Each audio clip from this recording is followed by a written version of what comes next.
നസ്രേത്ത് എന്ന ചെറിയ ഗ്രാമത്തിൽ ദൈവത്തെ സ്നേഹിച്ച ഒരു താഴ്മയും വിനീതവുമായുള്ളൊരു യുവതി ഉണ്ടായിരുന്നു. അവളുടെ പേരാണ് മറിയം.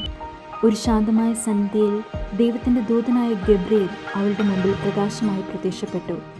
ഭയപ്പെടേണ്ട മറിയമേ, നീ ദൈവത്തിൻ്റെ കൃപ നേടിയവളാണ്. നീ ഗർഭം ധരിച്ച് ഒരു കുഞ്ഞിനെ പ്രസവിക്കും. അവൻ ലോകത്തിൻ്റെ രക്ഷകനായ യേശു ക്രിസ്തുവാകുന്നു.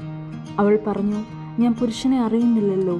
പരിശുദ്ധാത്മാവ് നിന്റെ മേൽ വരും, അത്യുന്നതൻ്റെ ശക്തി നിന്റെ മേൽ വസിക്കും എന്ന് ഗബ്രിയേൽ പറഞ്ഞു.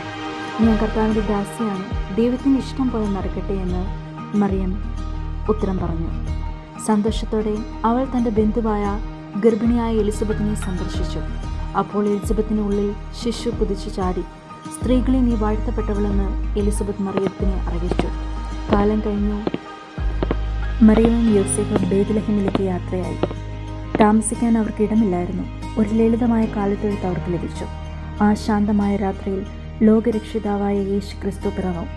ആകാശത്തൊരു പ്രകാശമുള്ള നക്ഷത്രം കണ്ടതുവഴി ഇടയന്മാർ യേശു ക്രിസ്തുവിന് പൊന്നും മൂരും കുന്തിരിക്കും എന്നിവ സമ്മാനമായി അർപ്പിച്ചു. ഒരമ്മയുടെ സ്നേഹത്തോടെ മറിയം തൻ്റെ കുഞ്ഞിനെ ചേർത്തു. ദൈവത്തിന് ഏവരെയും പറ്റിയൊരു പദ്ധതിയുണ്ട്.